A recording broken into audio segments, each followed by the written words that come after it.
Todo empezó hace 3 años, cuando conocí a Pierre en una librería del barrio musulmán de Bradford. Allí estaba yo, hojeando un libro sobre el Islam, una religión que me había intrigado desde que era adolescente. Fue entonces cuando nuestras miradas se cruzaron por primera vez. ¿Te interesa el Islam?, me preguntó en inglés con un ligero acento francés. Esta simple pregunta marcó el comienzo de nuestra historia. Mi nombre es Marie, una francesa de 28 años que, por aquel entonces, trabajaba como profesora de inglés en Bradford. Mi conversión al Islam no fue una decisión precipitada. Durante meses, Pierre y yo nos reunimos regularmente después de mis clases, para hablar de religión, cultura y nuestras visiones de la vida.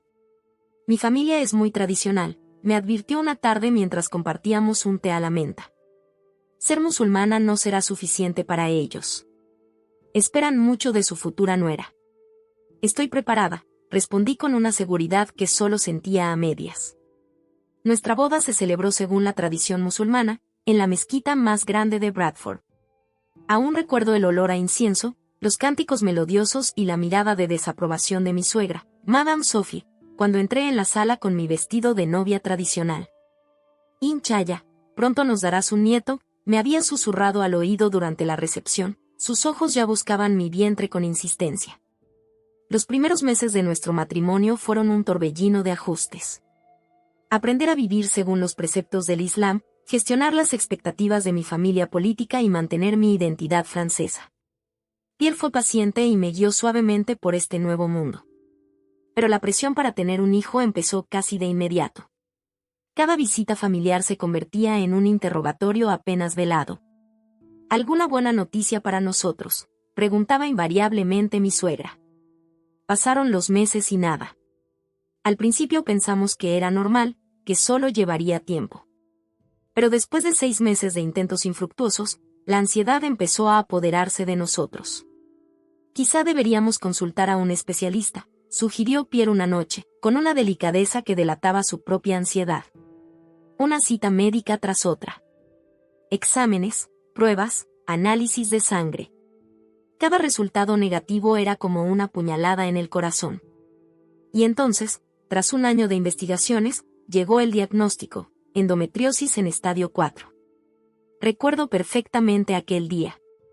La consulta olía a desinfectante y el médico, el Dr. Laurent, tenía unos ojos llenos de compasión. La endometriosis en esta fase dificulta enormemente la concepción natural, había explicado. Existen tratamientos, pero tengo que serte sincero, las probabilidades son muy bajas. Pierre me había apretado la mano con tanta fuerza que casi me dolía, pero fue lo único que impidió que me derrumbara. En el coche, de camino a casa, el silencio era ensordecedor. Todo irá bien, había susurrado, pero su voz temblaba ligeramente. Lo superaremos juntos. Aquella noche, tumbada en nuestra cama, recordé las palabras de mi suegra en nuestra boda. Aún no sabía que mi infertilidad se convertiría en el arma que ella utilizaría para intentar destruir nuestro matrimonio, pero ya podía sentir el peso de ese fracaso sobre mis hombros. Las visitas de mi suegra, Sophie, se hicieron cada vez más frecuentes tras el anuncio de mi diagnóstico. Al principio llegaba con tisanas milagrosas y amuletos tradicionales, alegando que quería ayudarme. Mi querida Marie, me dijo, vertiendo un líquido parduzco en mi taza, esta receta viene de mi abuela. Todas las mujeres de nuestra familia la han utilizado para concebir. Bebí cortésmente, aunque el olor me daba náuseas. Gracias, Sophie, respondí, forzando una sonrisa. Pero pronto cambió la naturaleza de sus visitas. Un martes por la tarde llegó acompañada de una joven a la que nunca había visto. Esta es Amélie, anunció alegremente. Acaba de llegar de Lyon. Su familia es muy respetada en la comunidad.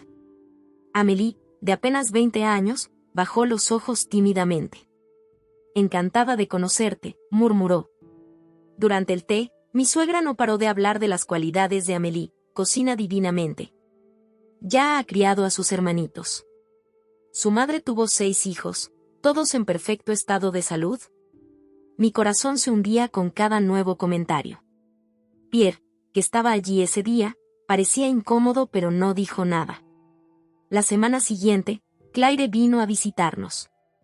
Luego Isabelle. Luego Charlotte. Cada semana llegaba un nuevo invitado sorpresa, cada vez más joven y fértil que el anterior. Un día, harta, me enfrenté a Sophie en la cocina mientras otro pretendiente esperaba en el salón. «Sé lo que intentas hacer», le dije, con las manos temblorosas. «No sé de qué estás hablando», respondió ella, colocando las magdalenas en una bandeja. «Simplemente estoy socializando con nuestra comunidad». «Estas chicas, las traes para Pierre, ¿no?». Dejó la bandeja y me miró directamente a los ojos. «En nuestra cultura, una mujer que no puede dar hijos a su marido». «Soy su esposa», la interrumpí, con la voz temblorosa. «Por el momento», respondió con frialdad. «Pero Pierre necesita un heredero.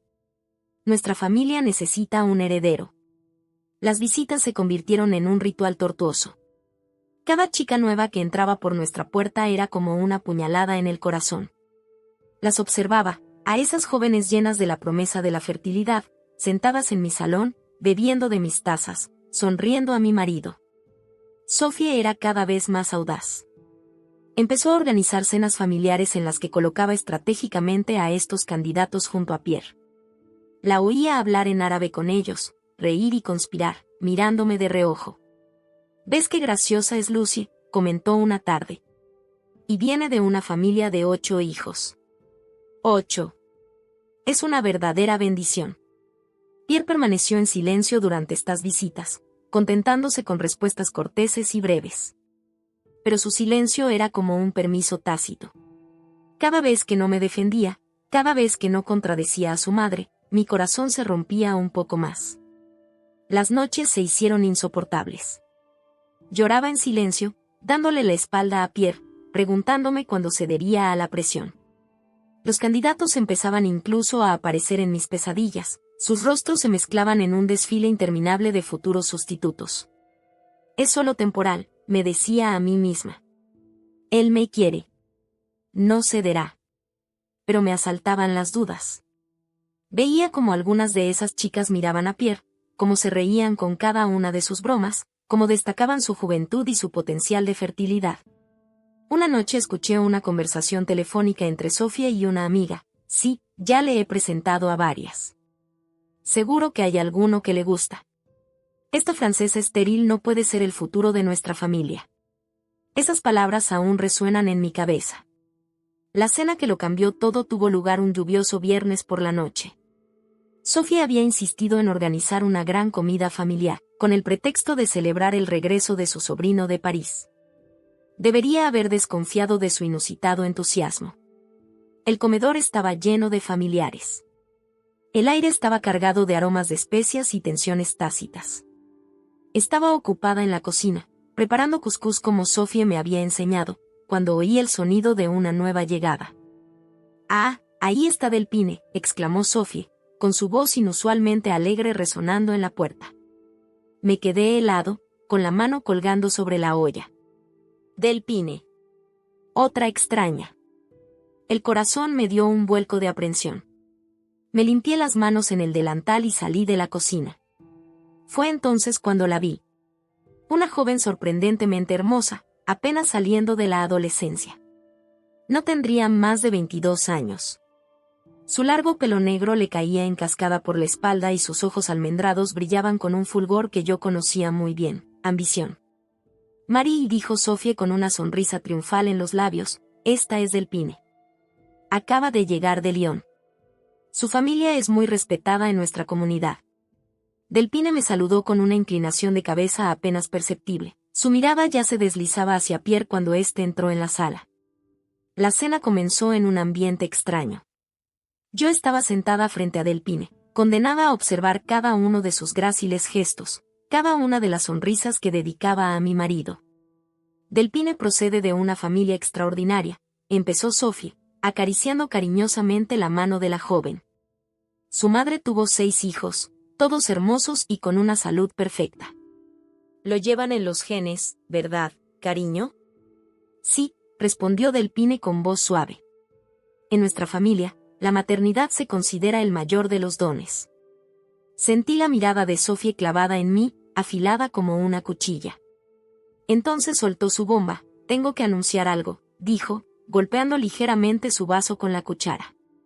Después de mucho pensar y rezar, he encontrado la solución perfecta para nuestra familia. Se me hizo un nudo en el estómago.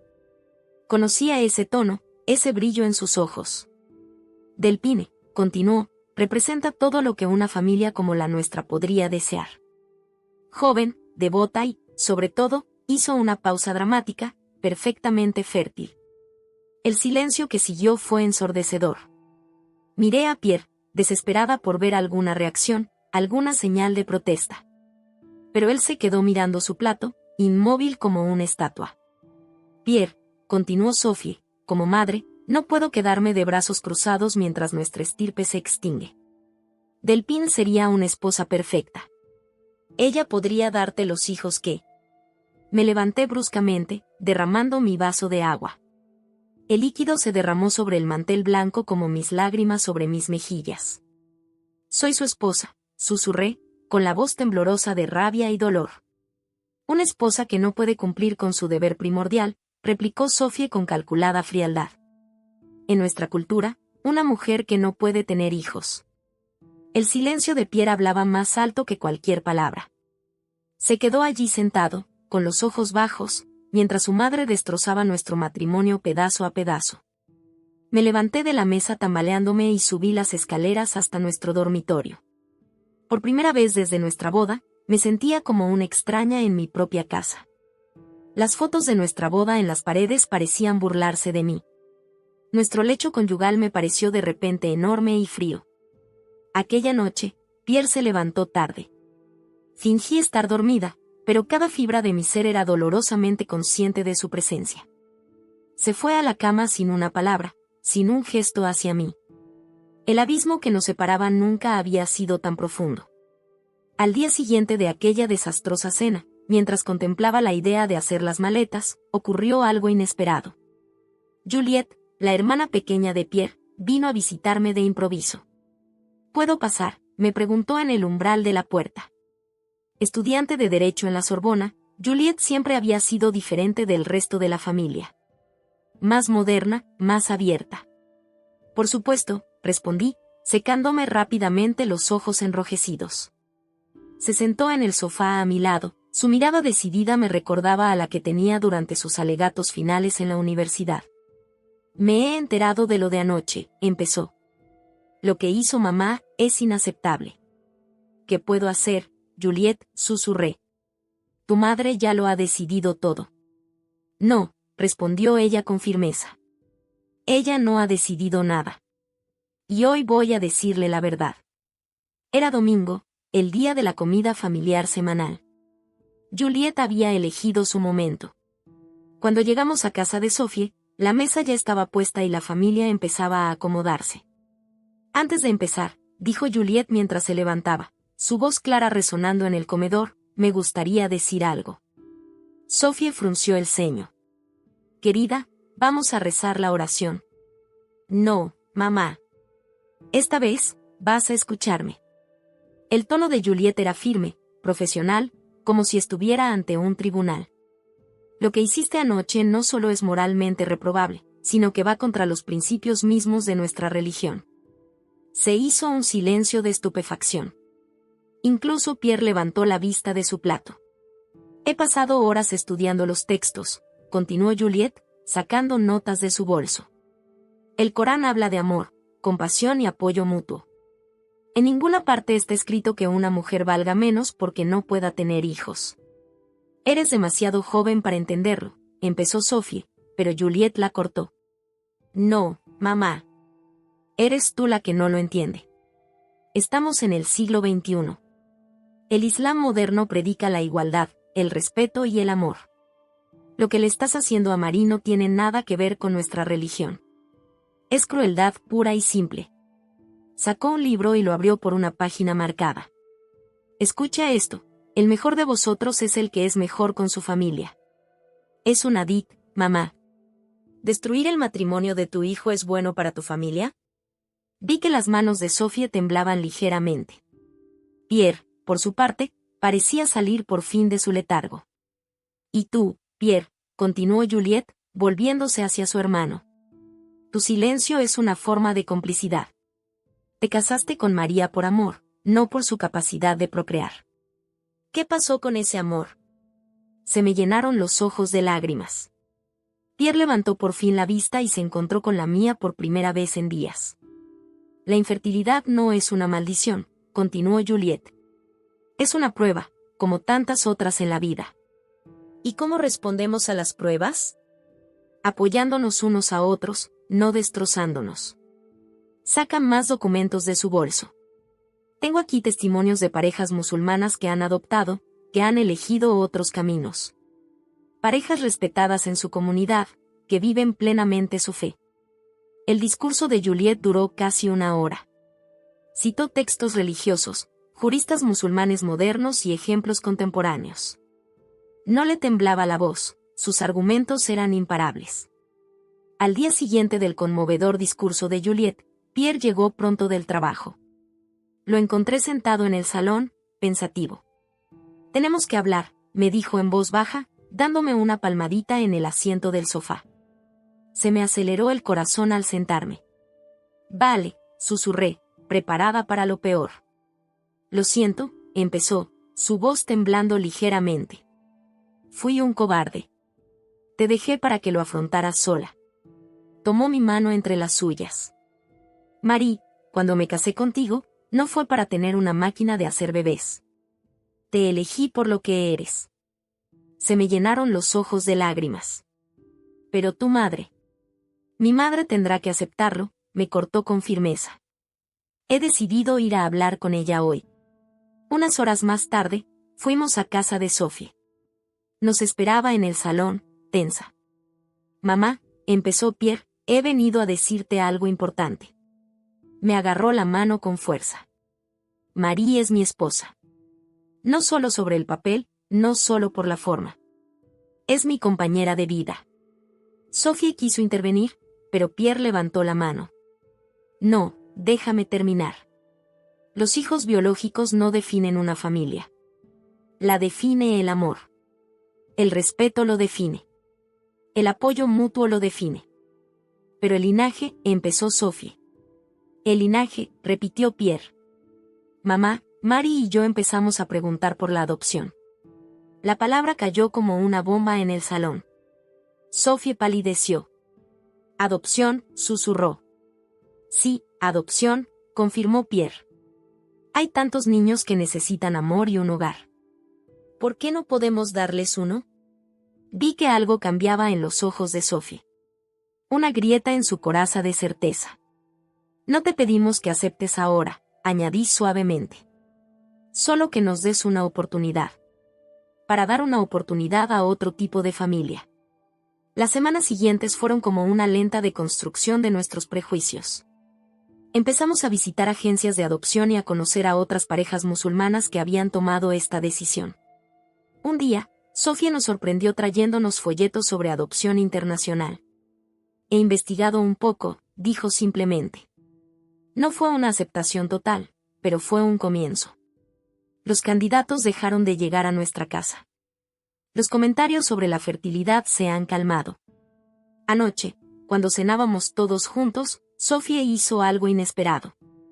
Me cogió la mano y me dijo, hija, a veces nuestras mayores pruebas nos llevan a nuestras mayores bendiciones.